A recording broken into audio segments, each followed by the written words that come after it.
Folsom, thank you. You know, Alexandria and I, a few days ago, were in LA. LA is a city of some 4 million people, and we had some 36,000 people out, a great turnout. Folsom is a city of 85,000, and we have almost as many people here as we had in LA.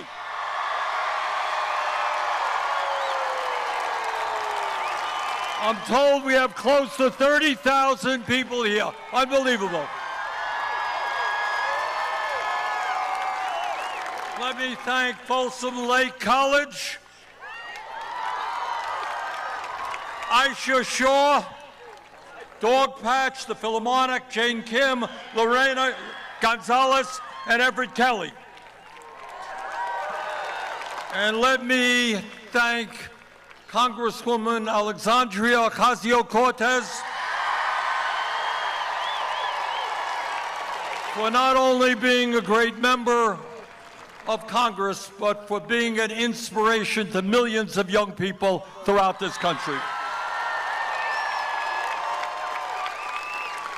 We are here this evening to say very loudly and clearly to Mr. Trump and people all over this country, we as Americans will not accept oligarchy.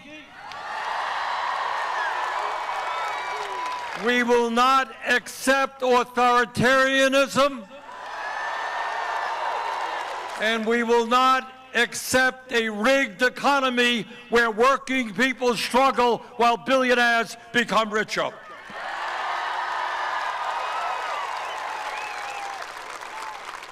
We will not accept a situation where, if you can believe it, one man, Elon Musk,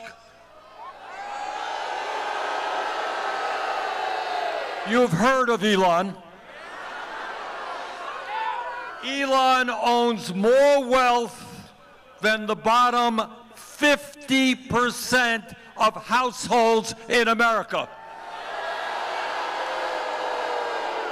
That, brothers and sisters, is insane. We have got to, together, create an economy that works for working people, not just Mr. Musk and the billionaire class.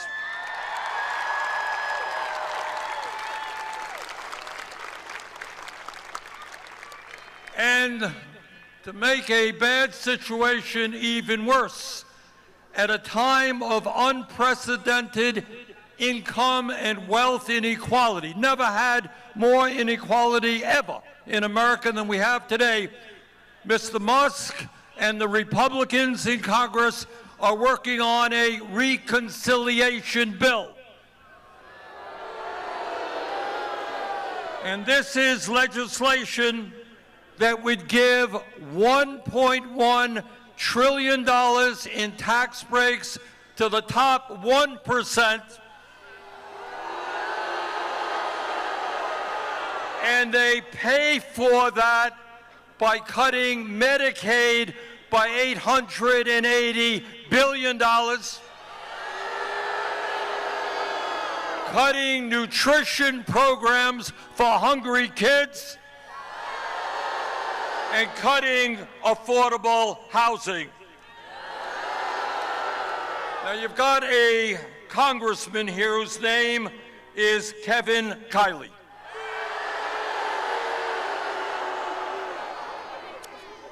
So I don't know if Mr. Kiley is watching the live stream or not. But Mr. Kiley, I think some of your constituents have a message for you.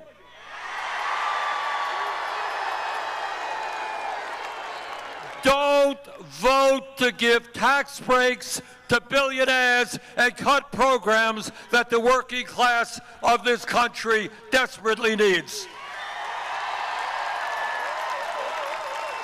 And by the way, Mr. Kiley, I have a feeling that some of your constituents would love to sit down and chat with you on that issue. Now, Alexandria comes from New York City. I come from Vermont. We've come a long way here. The least you could do is sit down with your constituents right here.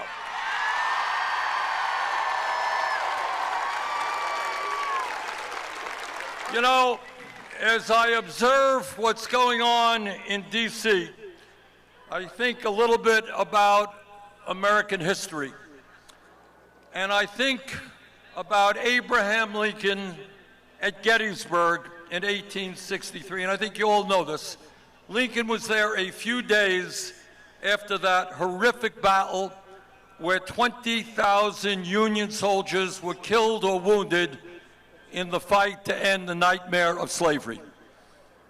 And Lincoln looked out on the field just a few days after that carnage, and he said, you know what? Our vision of America is a government of the people, by the people, for the people.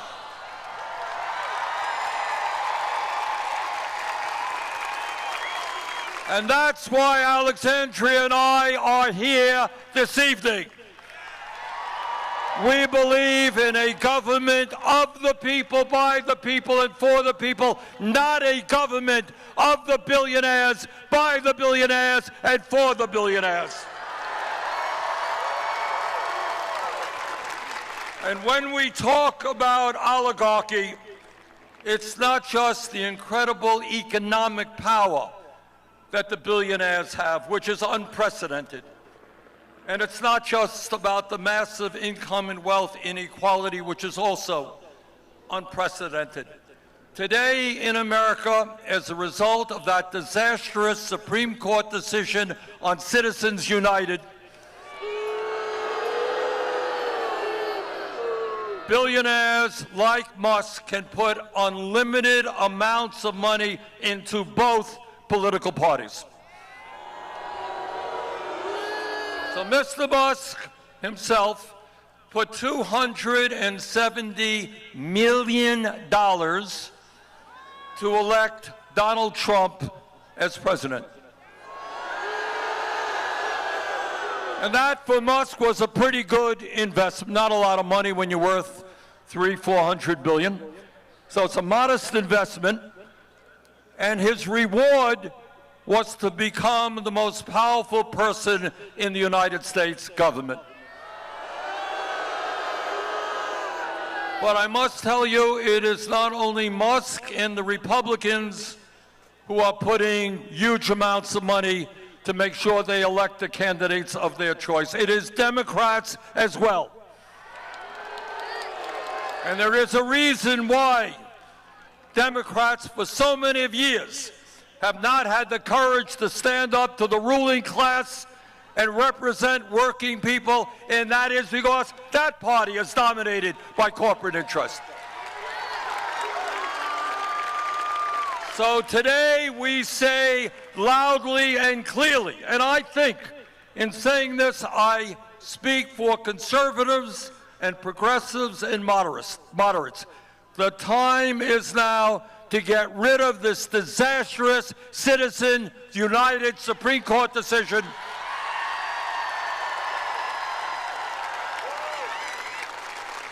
and move to public funding of elections. But brothers and sisters, it is not just oligarchy that we are fighting. We are fighting a president who undermines our Constitution every single day and threatens our freedom of speech and freedom of assembly.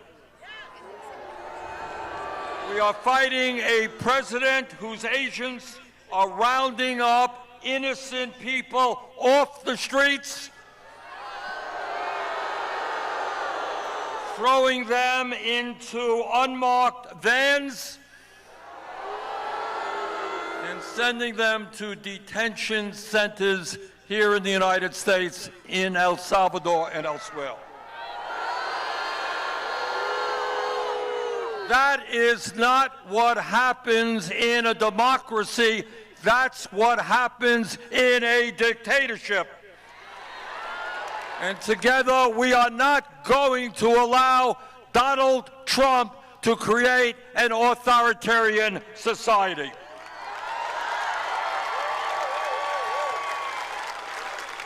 You know, the founding fathers of our country were not dummies.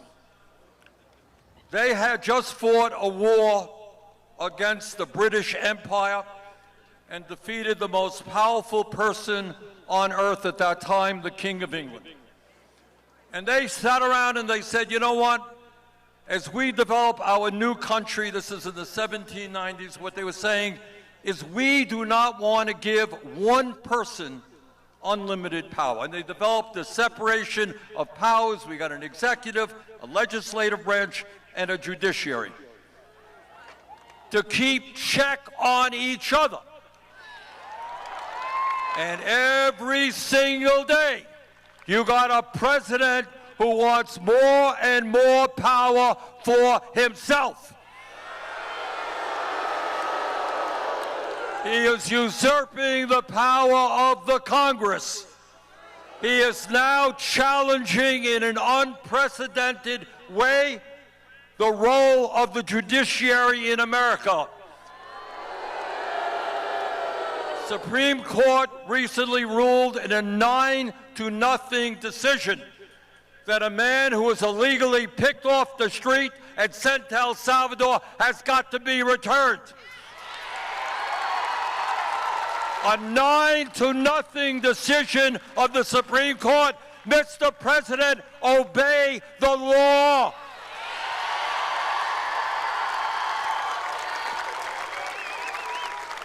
But it is not just Congress and the judiciary whose power he is trying to assume.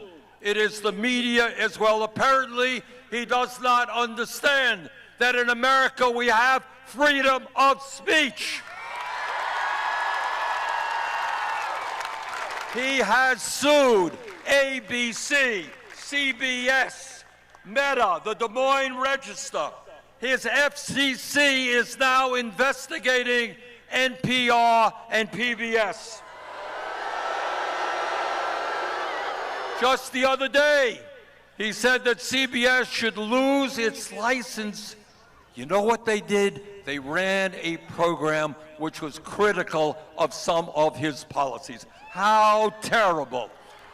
And this is from a guy who has spent his entire political career attacking people, lying about people in the most vicious ways. So we say to Trump, if you can't take criticism, get out of politics.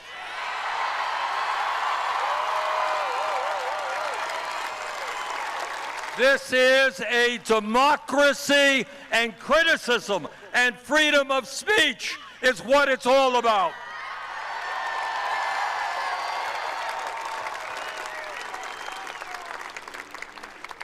Brothers and sisters, our job is not just right now to defeat the very dangerous situation inherent in Trumpism. We've got to fight them every single day. But we have got to do more than that. We have got to create a vision of what a new America is about, where we have a government and an economy that works for all of us, not just a few.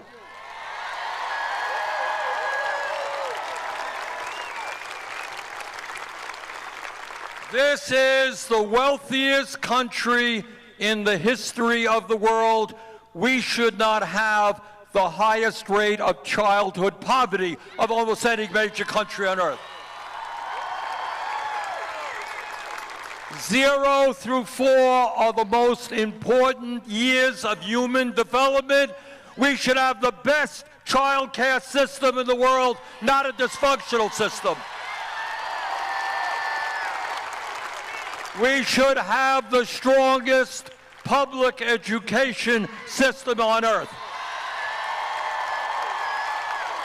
Do we have any teachers here? Thank you, teachers. And we want to make sure that our teachers are well paid and are respected. No teacher in America should start off at less than $60,000 a year.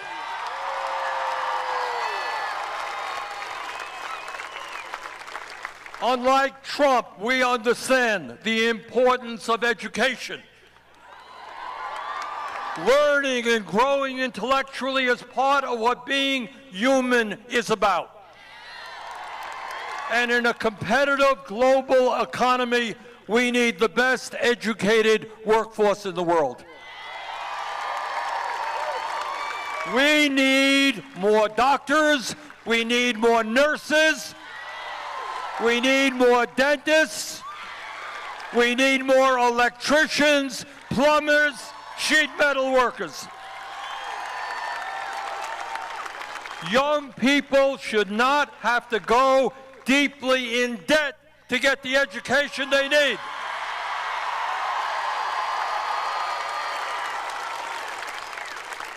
You know, back in 1944, President Franklin Delano Roosevelt, one of the great presidents in our history, he said something that was enormously profound. It kind of got passed over because we were in the middle of World War II.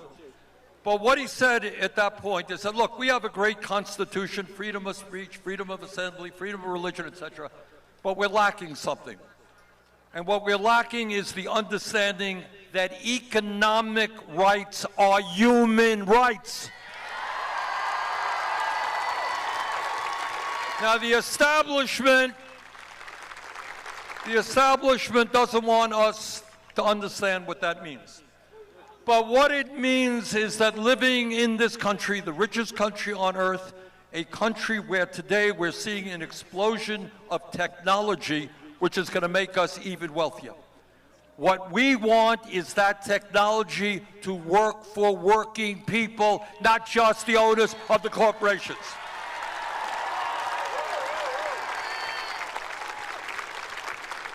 Brothers and sisters, it is not a radical idea. It really isn't. You know, the establishment and the moneyed interests will tell you, oh, this is a terrible idea. But in this country, every man, woman, and child can and should have a decent standard of living. We should not have. What a disgrace. In LA, here, in Burlington, Vermont, we got together as a nation, 800,000 people sleeping out on the streets of America. We've got 20 million people who are spending half of their limited incomes on housing. Maybe instead of spending $1 trillion a year on the military, what about building 5 million units of low-income and affordable housing?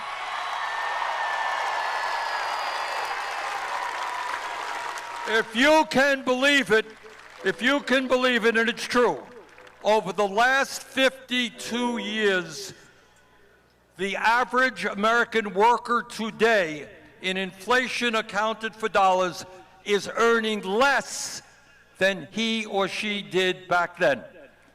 You got that? Think about all of the increase in worker productivity. They didn't have computers back there. They didn't have cell phones. Workers are producing much more today than they did 52 years ago, and yet in real dollars, they're earning less. It is time to raise the minimum wage to a living wage.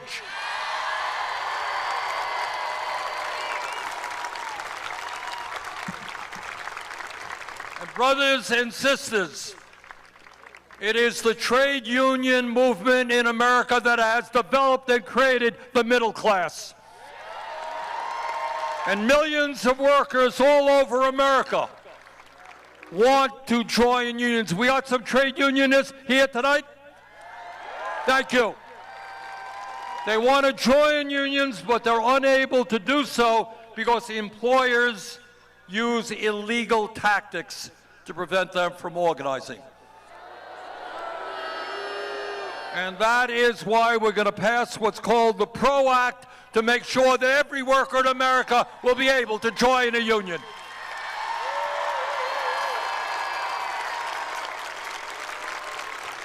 You may or may not know that in America today, we remain the only major country on earth not to guarantee health care to all people as a human right.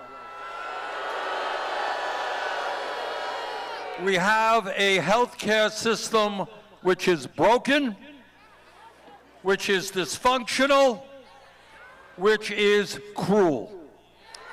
As a nation, we are spending almost twice as much. We spend over $14,000 for every man, woman, and child for health care. $14,000. And yet, despite spending so much, 85 million Americans are uninsured or underinsured. 60,000 Americans die each year because they cannot afford to go to a doctor when they should. I have talked to doctors in Vermont and all over this country who treat patients who walk in the door and they say, "Why didn't you come in here when you first felt your symptoms?" And the patient said, "I'm uninsured, or my deductible is too high. I just didn't have the money." That is outrageous. It is unacceptable. We must pass Medicare for all.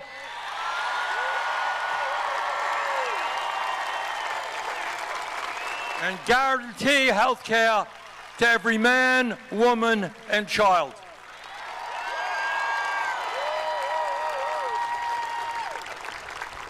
And when we talk about what oligarchy is about, and when we talk about what corporate greed is about, I want you to hear one fact that you won't see in the corporate media or hear in the halls of Congress. Right now, as a nation, our life expectancy, how long we live, is about 4 years less than other major countries. That's pretty bad. Do you know what's even worse? If you are working class in America, on average, you will live 7 years shorter lives than if you are wealthy. And you know why that is? Why is that? You got it. Everybody knows. The word is stress. I grew up in a working class family. And I've been all over this country talking to working class people. Do you know what it's like to wake up in the morning and wonder about whether you're going to be able to feed your kids or not? You know what it's like to know when you get sick or your mother is ill, you may not have the money to get the medical care you need? You know what it's like that when your car breaks down, you don't have the $1,000 you need to repair it, you can't get to work? All over this country, people are struggling every single day just to survive.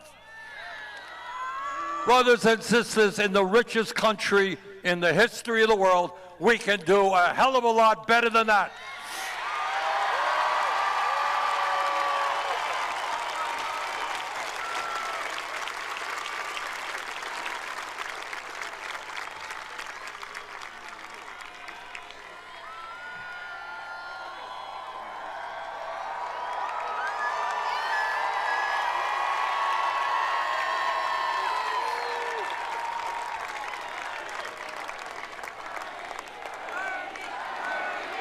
Thank you. But in truth, it is not Bernie.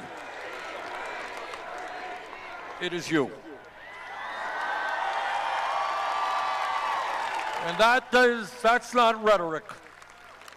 If we are going to defeat Trumpism, if we're going to create the kind of nation that we know we can become, it's going to take millions and millions of working people standing up together. educating, organizing, knocking on doors, forming unions. We can do it. Now, what the ruling class of this country does, and they do it brilliantly, I must confess, what they do is essentially tell you, you are powerless. Ain't nothing you can do, because we, the oligarchs, we got all the money, we got all the power, we own the media, we own the Congress. Ain't nothing you can do about it. Well, we are here this evening to tell them, hey guys, you got it wrong.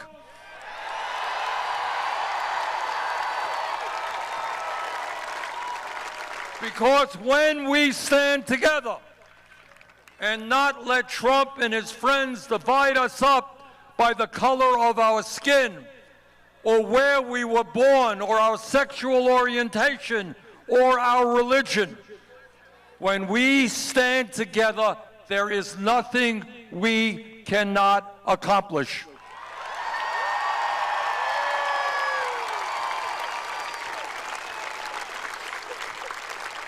So in this pivotal moment in American history, what I have discovered, as Alexandria and I go all over this country, we are seeing unbelievable turnouts. We were in Idaho.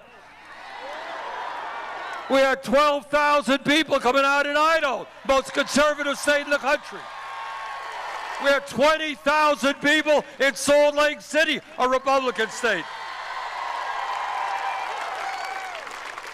And I think what the American people, Republicans, Independents, Democrats are saying, sorry, Mr. Trump, we don't want your oligarchy. Sorry, Mr. Trump, too many men and women have fought and died to defend democracy. You're not going to take us into authoritarianism. And sorry, Mr. Musk, we're going to create an economy that works for us, not just for you. So, brothers and sisters, I recognize that the oligarchs have enormous power. They have unlimited amounts of money, and they are extraordinarily greedy. They want it all. But the last that I have heard, I'm not a mathematician, but I do know that 99% is a hell of a lot bigger number than 1%.